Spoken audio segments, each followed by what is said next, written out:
And we're back with Catherine Sevier and Steve Edmonds. They are answering your questions about Medicare enrollment and getting covered. All right, so this question says, if I have enrolled for the first time in a Medicare Advantage plan, can I change to a Medigap plan without worrying about pre-existing conditions within the first 3 months? Steve, what do we know about that? So, yeah, Catherine had explained in our first segment there that your gateway into signing up for Medicare, it's 3 months before your birthday, the month of your birthday, and 3 months after. So it sounds like from that question that the person is still within that period of being at least 3 months after her birthday. So she should be able to sign up for a Medigap plan without health underwriting being a part of that. So, and if she's on a Med Advantage plan now, I don't know which plan she would be on, but I mean, you can review that. Some of those are quite good, but she should be able to sign up for a Medigap plan without underwriting. Okay, gotcha. All right, this next question says, I turned 65 in February. So do I need to sign up by December the 7th when the enrollment ends? Catherine or Steve? Oh, go ahead. Go ahead. So that's a little confusing there. So October the 15th to December 7th, remember that is the time period where anybody that's already on Medicare can work on their plans to do changes and upgrades. Now, the person asking the question, they are aging in. So their initial enrollment period will not change from what we've been saying. They can sign up 3 months before their birthday, the month of their birthday, or 3 months after. So they've got a 7-month period to work on that. And that's kind of irrelevant to this upcoming annual enrollment. That's for everybody that's already on Medicare. Okay, so person who's getting their birthday in February, you have until basically May to sign up. So you do not have to go with everybody else in December.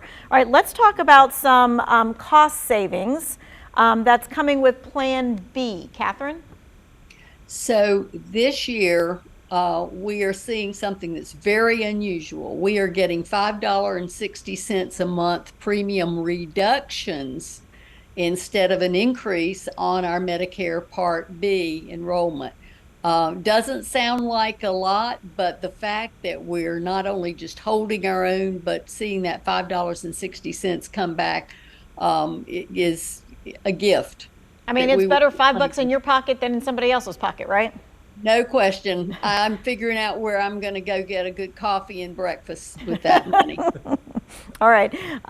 This next question is, do you have to defer every year until you go on Medicare B, or just one time? Steve?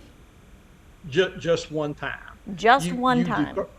You defer that one time when you're turning, or when you turn 65.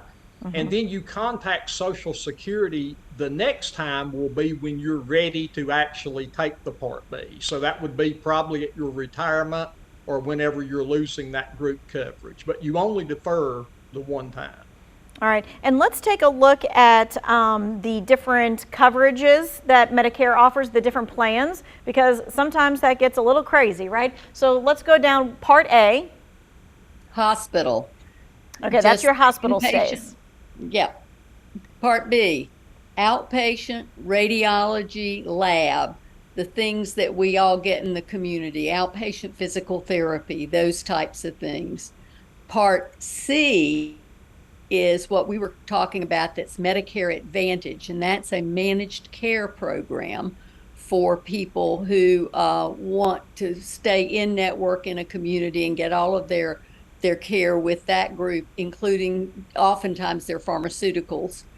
Part D is your drug plan, and that is the plan that we're talking about that often accompanies the Medigap insurance or goes through Medicare itself. But you want to really make sure that you have all of your comprehensive care covered, inpatient, outpatient, drugs, somewhere, somehow within that, those 4 parameters. Okay. All right. And so we want to just remind you that the enrollment begins October the 15th and it goes to December the 7th. So if you're on Medicare, this is your time to change your plan. Thank you both for your wisdom, right, and your time. We appreciate it. We will have you back on again so we can make sure that everything gets done correctly for folks who are signing up. If you missed any of this, we're going to post it to our website. You can find all this information in the Who Wants to Know section.